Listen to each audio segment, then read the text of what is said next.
Hi there guys, I'm Nikhil from Notion Hub, and in this video, I'll be showing you the most important tips and tricks for your Vivo Y21e. By the way, I'll also be making a dedicated video for the best features where I'll talk about all the features offered by this phone. So definitely check out that video as well, link will be in the description. With that said, first I'll start off with the navigation gestures. Once you enable this feature, you can just swipe from the bottom of the screen to go home. You can swipe and hold for recent apps, and finally, you can swipe from the left side or right side of the screen to go back a step. You can also swipe diagonally from the bottom left corner or bottom right corner to trigger Google Assistant. Next, we also have some camera gestures. We have touch, voice and palm. If you enable the touch gesture, you can just touch the preview screen to take a picture. And if you enable the voice gesture, you can say cheese to take a picture, cheese. And finally, if you enable the palm gesture, you can just show your palm to take a picture. Next, we have a new home screen gesture. By default, when you do a swipe down gesture on the home screen, it always takes you to the global search. But from the home screen settings, we can change it to pull down the notification bar. Once you enable this feature, do a swipe down gesture on the home screen to pull down the notification bar. Next, we have some pretty cool features related to gaming bundled together in Ultra Game mode. You can access it from settings or the notification toggles, and once you open it up, you can customize a lot of these settings. You have the regular stuff like where you can block calls, notifications, fix brightness levels, and some premium features like 4D game vibration, where the phone vibrates every time you shoot or get shot in games like PUBG. As of now, only few games support this feature. Besides that, every time you open a game, Game Assistant pops up with all the features, and you can also access it once the game starts by swiping from the side. Next, if you are using Face Unlock feature on this phone, I would suggest you to turn on this fill light feature. So Face Unlock works better even in low lighting conditions.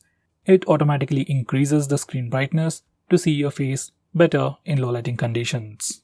While you're at it, you can also disable this toggle that says stay on lock screen, so you can directly unlock the phone using Face Unlock feature.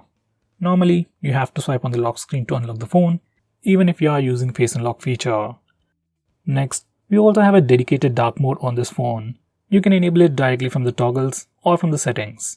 Once you enable the dark mode, it changes the entire theme of the phone. All system UI elements change to the dark mode. Some system applications like the phone dialer SMS application also change to the dark mode.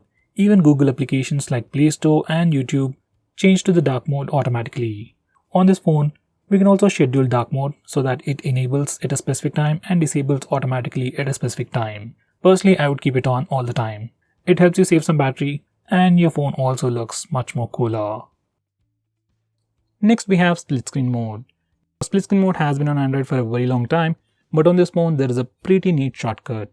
To open any application in split screen mode, just swipe up using 3 fingers and it opens the current application in split screen mode, and you can select the secondary application from the list below.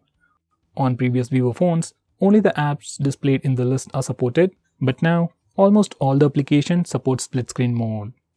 Next, I'm going to show you how to change the default applications. From the system app settings, you can change your default launcher, default browser, default music player, video player, and so on. This is something really useful if you use third-party applications, and I will definitely recommend you to change your browser to something like Google Chrome. Next, we have flashlight notifications, and you can enable them from accessibility settings. And once you enable this feature, every time you get a call or a message, your phone's flashlight blinks. It's a pretty cool feature. Next, we have a pretty unique feature on this phone called Smart Click, which will allow you to perform a quick action. These are the settings. You can perform multiple tasks, but personally I use it to turn on and turn off flash. So here's a quick preview. When the phone is locked and the display is off, you can press and hold the volume down button to turn on the flash. To turn off the flash, you can either press the power button or just press and hold the volume down button. This is one of my favorite features on this phone. Next, I'm going to show you how to take a screenshot on this phone. Like on any other Android phone, you can press the volume down and power button both at the same time to take a screenshot. And it works anywhere, every time. If that's a bit hard for you, we also have the 3-finger screenshot gesture. It's enabled by default, so all you need to do is just swipe down using 3 fingers to take a screenshot. And once again, even this gesture works everywhere without any hiccups. Next, I'm going to show you how to take a long screenshot. For that, first we need to take a normal screenshot. You can either use the buttons or the gesture, and then click long screenshot. Now we need to click the next button. Once you're done, click save and you'll get a long screenshot. Next, we can also display the battery percentage on the status bar. For that, go to settings and enable the toggle for the battery percentage. Once you do that, you can see the battery percentage on the status bar. Next, if you want to display the network speed or your internet usage on the status bar, just enable this toggle. Once you do that, you can see a small indication of the network usage on the status bar. Next, I'm going to show you how to disable the lock screen poster feature. Some people like it, some people don't. If you want a fixed wallpaper or if you just want to disable this feature, just go to the lock screen settings and disable this toggle. Once we do that, we get a fixed lock screen wallpaper. So guys, these are the most important tips and tricks for your Vivo phone.